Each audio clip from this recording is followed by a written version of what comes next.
Hello, my name is Brady Fleischman, and I am a primary care sports medicine doctor at the Missouri Orthopaedic Institute in Columbia, Missouri. The goal of this video is to teach both patients and physicians what a hydrodilation procedure looks like.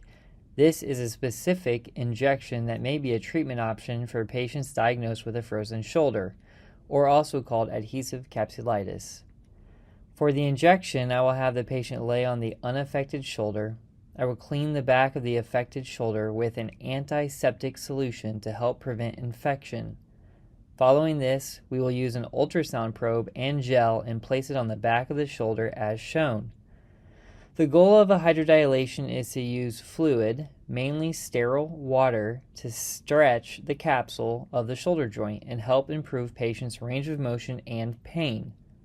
On the left side of the screen is the ultrasound images, and on the right is an animation of the procedure. Soon we will see the needle reach the joint space and watch the capsule expand. There are typically 4 steps to a hydrodilation.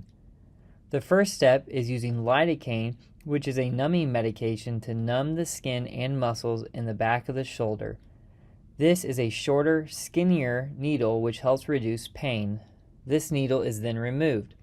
The second step is using a new needle and injecting steroid and ropivacaine into the shoulder joint. While steroid is not used on every patient, it is used for most patients. I do not use steroid if someone has uncontrolled diabetes, for example. This is also mixed with ropivacaine, which is another type of numbing medicine. The patient should not feel much pain from this needle because they will be numb from the lidocaine. As you see in the video, the medicine is being dispersed throughout the joint.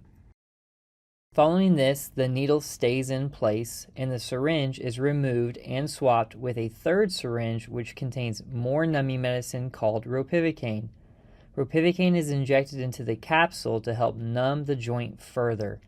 This is typically when I begin to see the capsule start to stretch or expand.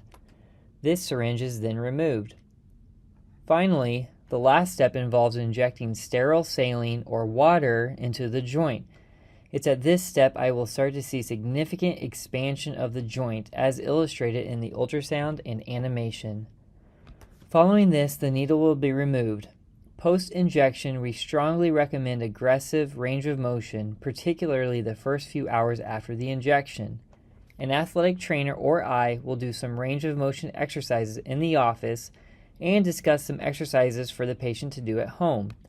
Alternatively, scheduling a visit with a physical therapist about 1 to 2 hours after the time of the procedure can be very beneficial in helping the patient achieve increased mobility. Patients commonly feel some improvement immediately after the procedure, and it will continue to improve over the next several days and weeks. Thank you so much for watching this video, and we look forward to seeing you at the Missouri Orthopedic Institute.